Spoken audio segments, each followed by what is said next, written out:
Nembhard kicks it out. Toppin. Good contest from Dort. Halliburton knew he was in trouble. Oh, you get in a situation like this, you're just sick to your stomach. Violation. Now this is sick. One of the most lovable players in this league. There's a down. Halliburton's hurt right away when he fell. Ça, c'est le dernier souvenir qu'on a de Tyrese Halliburton. Une image dure, un silence dans toute la salle. Une blessure qu'aucun fan ne voulait voir, pas même ceux d'OKC. Un moment brutal, inattendu, et qui survient au pire des moments. Chaque fan de basket a été déchiré par cette séquence, encore plus triste que mythique. Mais avant que son corps ne lâche, Tyrese avait atteint un tel niveau qu'il était pas loin de faire de l'ombre à Shai Gilgeous-Alexander et sa magnifique équipe d'OKC, qui venait de réaliser un des plus beaux parcours de play-off de l'histoire. Il faisait briller Indiana, il faisait briller la ligue, et il faisait briller le basket. Et surtout, il faisait taire les critiques. Il était devenu létal, et capable de renverser un match à chaque fois que la balle passait par ses mains. Et ce qui rend son ascension encore plus folle, c'est que tout le monde disait qu'il était surcoté, qu'il ne tiendrait pas, qu'il n'était pas fait pour dominer la NBA, alors qu'en réalité, il est devenu tellement fort que ça a littéralement pété. Et là où tout le monde pensait que ce sondage allait enterrer Halliburton, au contraire, ça a créé un monstre qui a payé le prix pour prouver au monde qu'il n'était pas surcoté. Ce qui aurait pu faire de lui la risée de toute la NBA, l'a élevé au sommet du monde. Je suis Yas, de Yasketball, le média qui raconte des histoires aux fans de basket, mais surtout à ceux qui ne le sont pas encore. Et aujourd'hui, je vais te raconter l'histoire de Tyrese, Little Magic, Halliburton. Bienvenue dans One One. 1-1, 50-50, on fait 1-1.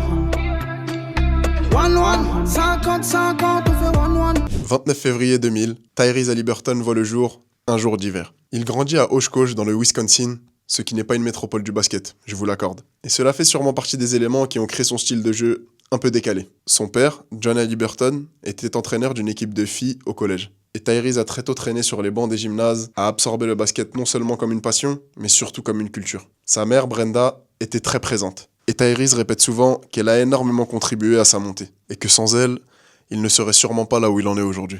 Au lycée, Tyrese jouait déjà au niveau varsity. Varsity, dans le langage du sport étudiant américain, ça veut tout simplement dire dans la meilleure équipe de son école. Car vous le savez, le sport étudiant aux États-Unis, c'est toute une culture. Et il arrive souvent que dans les mêmes écoles, il y ait plusieurs niveaux d'équipe. Et déjà, Tyrese, à l'époque, affichait des statistiques prometteuses.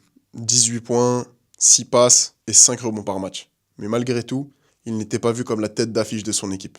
Tout le monde sait qu'il est assez solide, mais personne ne le voit comme le futur phénomène. C'était sûrement dû à un shoot qui était estimé trop bas pour l'époque. Il y a une anecdote d'ailleurs qui raconte qu'il jouait pour un club, et lors d'une séance de shoot, l'entraîneur aurait utilisé son fils de 3 ans pour pouvoir défendre sur le shoot de Tyrese. Tellement il était mauvais et assez facilement contrable. Tyrese raconte que cet épisode a été très humiliant, et que c'est devenu un moteur et une motivation pour tout ce qui est venu après, et ça l'a aidé à forger un caractère. Son coach de l'université dira plus tard qu'il voyait déjà en lui un réel leader. En senior, Tyrese gravissait les échelons et prenait énormément en maturité et en niveau. Et petit à petit, il gagnait des places dans la rotation et dans la hiérarchie de l'équipe, jusqu'à emmener son équipe du lycée à un record de 26 victoires pour une seule défaite. L'équipe qui gagnera logiquement par la suite le titre d'État du Wisconsin, et c'était une première fois dans leur histoire. Cette période va réellement poser les fondations pour Tyrese Halliburton, qui était maintenant vu comme un bon meneur, un catch and shooter, et surtout un bon passeur. Mais ce qui pêchait, c'était que physiquement, il n'était pas dominant, et son style de jeu était très peu spectaculaire. Mais une école avait perçu son potentiel. Après le lycée, Tyrese va se voir ouvrir les portes d'une université, celle d'Iowa State. Et là-bas, il va clairement monter en puissance. Lors de sa saison freshman, il fait ses débuts avec 12 points et 4 passes lors de son premier match. Ces chiffres ne sont pas astronomiques, mais ce qui retient l'attention, c'est que Tyrese Halliburton affichait déjà une énorme maturité. Il a une belle vision de jeu, un ratio passe-ballon perdu excellent, une compréhension du jeu déjà au-dessus de la moyenne. Clairement, ce mec joue très propre. Il fait très peu de déchets, et là où certains joueurs essayent de briller à l'université, lui veut faire gagner des matchs à son équipe. Et ça plaît énormément à ses coachs. Lors de sa deuxième saison, en 2019-2020, il multiplie ses stats par plus de 2 fois en alignant une ligne de stats à 15 points, 6,5 passes et 2 interceptions par match. Ça partait très bien avant qu'une fracture du poignet ne l'écarte du parquet le reste de la saison. Cette blessure va freiner sa progression, mais elle ne remet pas en cause le potentiel qu'il a montré jusqu'ici. Mais à l'époque déjà, Tyrese avait beaucoup de détracteurs. Et ces détracteurs, ils s'attardaient sur des choses futiles, comme le fait qu'il avait un shoot assez différent, qu'il était assez frêle et donc potentiellement fragile. On disait qu'il n'était pas assez explosif comme des grands meneurs. Bref, il était très bon, mais selon certains, il manquait de cet effet waouh, de ce petit éclat de génie qui fait de vous une superstar NBA. Mais malgré toutes ces critiques, en 2020, Tyrese Halliburton décide de s'inscrire à la draft NBA. La draft NBA 2020, s'est déroulée dans un contexte très particulier, car elle a été littéralement passée en distanciel. Comme un cours sur Zoom finalement. Et du coup, cette année-là, Anthony Edwards, par exemple, a été sélectionné par les Minnesota Timberwolves en première position de la draft 2020. Normalement, c'est énorme, mais lui, il a vécu ça sur son canapé. Contrairement aux années précédentes où tous les joueurs venaient habillés en costard avec toute leur équipe, bah lui, il a vécu ça chez lui, avec sa famille, dans son canapé. J'avoue, tu dois avoir les boules. Mais bon, au milieu de tout ce bazar, on a eu le droit à ça. With the 12th pick in the 2020 NBA Draft, the Sacramento Kings select Tyrese Halliburton from Iowa State University. Tyrese has been waiting for a while, and Le rêve de tout homme, vivre de sa passion.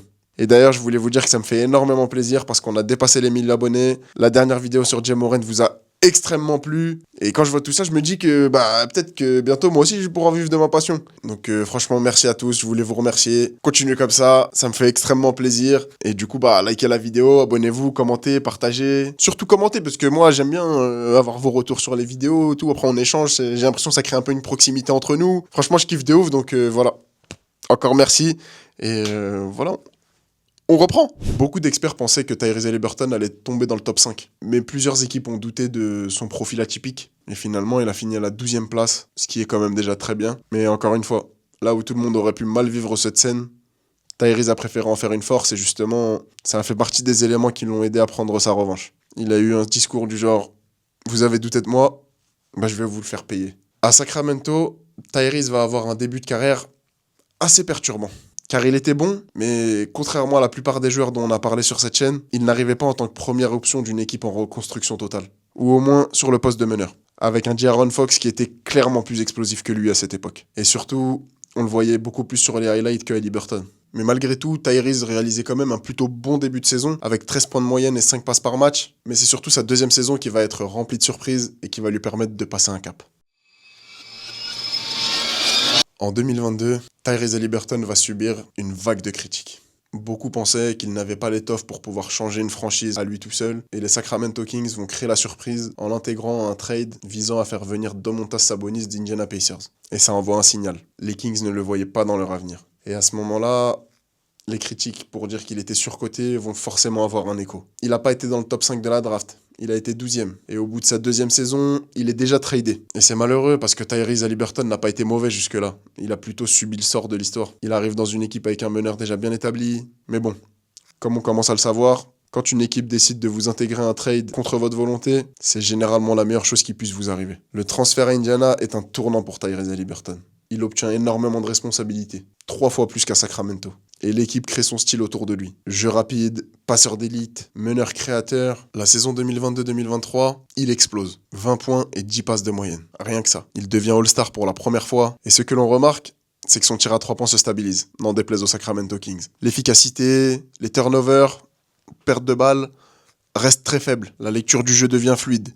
Et ça fait le bonheur d'Indiana. Et là, les critiques vont commencer à retourner leur veste. Ils vont se dire, ok, il a peut-être pas l'explosivité d'un bon meneur, mais il a le cerveau d'un meneur d'élite. En 2023-2024, il est encore meilleur. All-Star pour la deuxième fois, All-NBA Third Team, leader à la passe. Et à Indiana, il ne se contente plus d'être un bon joueur. Il devient le joueur autour duquel l'équipe peut bâtir. Et c'est là que le récit surcoté se transforme. Ce qui était perçu comme un plafond devient un tremplin. Cette année-là, Tyrese va emmener les Pacers en play-off. Pour la première fois de sa carrière. Et en plus de ça, dans le plus beau des rôles, en tant que franchise player de l'équipe. Et pour sa première fois, Indiana va emmener son équipe jusqu'en finale de conférence face à Boston. Les Boston Celtics qui ont fini champions cette année-là. Avec Jason Tatum et Jaylen Brown qui étaient vraiment trop forts pour lui. Tyrese s'est ensuite confié sur cette finale de conférence, qui dit avoir très mal vécu. Pas parce qu'il l'avait perdu, mais surtout parce qu'il ne voulait pas avoir cette étiquette de joueur trop mid pour pouvoir emmener son équipe jusqu'au titre. C'est déjà l'étiquette qu'il avait à Sacramento et qu'il l'a poussé vers la sortie, et il ne voulait pas réitérer ça. Alors dès la saison 2024-2025, Tyrese Halliburton revient et veut en découdre. Malheureusement, il ne va pas commencer la saison comme il le voulait. Il va être très irrégulier, avec des moyennes de 8 points et 4 passes durant la première partie de la saison. Mais même malgré ça, il va réussir à briller à 2 reprises. Il va réaliser un match à 35 points en novembre et un autre à 33 points en janvier. Mais c'était pas assez. En janvier 2025, un sondage anonyme a révélé que Tyrese Haliburton était perçu comme le joueur le plus surcoté de la ligue. Et ce qui fait mal, c'est que cette question avait été posée à des joueurs de la ligue. Donc les joueurs contre qui Tyrese jouait tous les jours et peut-être même ses coéquipiers avaient dit qu'ils pensaient que ce joueur était vraiment trop surcoté. Après de telles révélations, n'importe qui aurait pu mal réagir et finir par être frustré. Mais Tyrese Haliburton, comme à son habitude, a fait preuve d'énormément de maturité et de résilience, et a déclaré « Je me fiche de ce que les autres pensent. Mon boulot, c'est de jouer, d'aider mon équipe et de m'améliorer chaque jour. » Et cette déclaration est totalement à l'image de ce joueur. Pas le mec le plus flashy, mais le mec qui va se battre pour faire gagner son équipe. Un joueur efficace. Pas le mec qui veut faire le beau gosse à la caméra, mais plutôt celui qui préfère se rouler dans la boue pour gagner un point. Après ça va, il n'y a pas de boue sur les parquets NBA. Mais il peut se faire une petite croûte, vous m'avez compris, il est prêt à se faire une croûte. Et comme on dit, l'action vaut mieux que 1000 mots, tu l'auras.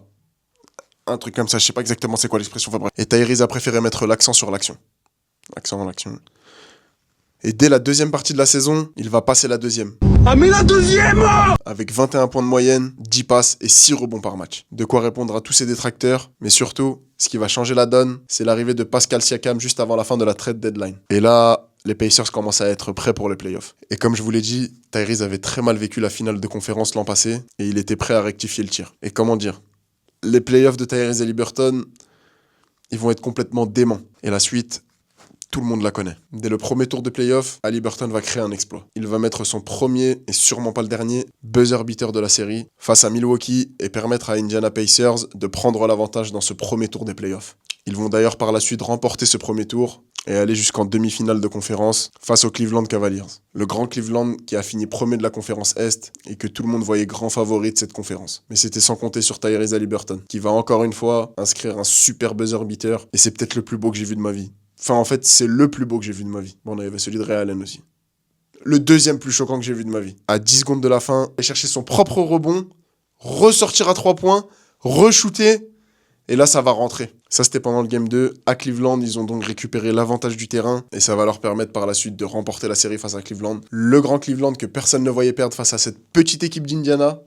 Mais malheureusement, les surprises, ça arrive, et surtout en NBA. Retour en finale de conférence, cette fois-ci face à New York, et les fantômes du passé semblaient refaire surface. Mais Tyrese Haliburton va les enterrer directement. Et va tout de suite réaliser un super triple-double avec 32 points, 15 passes et 12 rebonds. Une performance qui va faire très mal à New York, qui était du coup le deuxième favori de cette conférence Est. Et vous le savez maintenant, il va encore mettre un buzzer beater qui va envoyer son équipe en prolongation face à New York et leur permettre de remporter un premier match à l'extérieur et de regagner l'avantage du terrain. Il n'y a vraiment pas à dire. À ce moment-là, Tyrese Haliburton était en transe. Un niveau tellement incroyable qu'il va permettre à son équipe de déjouer encore une fois tous les pronostics et permettre à son équipe de remporter la victoire face à New York Knicks en finale de conférence. Et grâce à lui, les Pacers d'Indiana vont pour la première fois goûter aux finales NBA face à OKC, et ils vont nous offrir l'une des plus belles finales NBA que j'ai vues de toute ma vie. Je l'ai déjà dit pendant la vidéo sur Shai Gilgeous-Alexander, je le redis aujourd'hui. Ces finales nous ont fait vivre des émotions qu'on n'avait jamais vécues auparavant. J'ai même lâché une petite larme. Vous allez savoir après pourquoi, mais c'était spectaculaire. Et là où tout le monde voyait une finale avec très peu de niveau et très peu de spectacle, à l'image d'Haliburton, et finalement, ils vont encore déjouer tous les pronostics. Vous le savez maintenant, Tyrese Haliburton, c'est un gros compétiteur. Et il n'a pas apprécié qu'on dise que son équipe n'allait pas faire le poids face à OKC. Il va donc, dès le Game 1, faire passer un message. On est arrivé jusque-là, et on compte pas faire que de la figuration. À un moment où OKC avait pris un gros avantage pendant le match, là où tout le monde pensait que c'était impossible de revenir, Haliburton et son équipe vont prouver au monde entier qu'ils étaient capables de revenir. Ils vont remonter dans le 4e quart-temps d'un écart de pratiquement 20 points. Du jamais vu. Et ce qui ne pouvait pas arriver, arriva. À 0,3 secondes de la fin du match, Tyrese Haliburton va écraser OKC à coups de marteau. Et encore une fois, il va marquer un buzzer beater qui va choquer la planète du basket, et ça va faire 1-0 pour Indiana qui remporte l'avantage du terrain. Suite à ça, les deux équipes vont se livrer une bataille sans merci jusqu'au Game 7. Et jusque-là, Tyrese Haliburton avait été un peu irrégulier pendant ces finales. On sentait qu'il manquait un peu d'expérience. Je pense notamment au Game 3 où il n'avait quasiment pas inscrit de points. Mais à juste titre, après les playoffs de dingue qu'il avait fait, il s'était cramé pendant 2 mois. Tyrese commençait à ressentir la fatigue. Au Game 6, il a commencé à souffrir d'une lésion au mollet et a donc été laissé au repos pour la deuxième mi-temps. Mais pas de panique.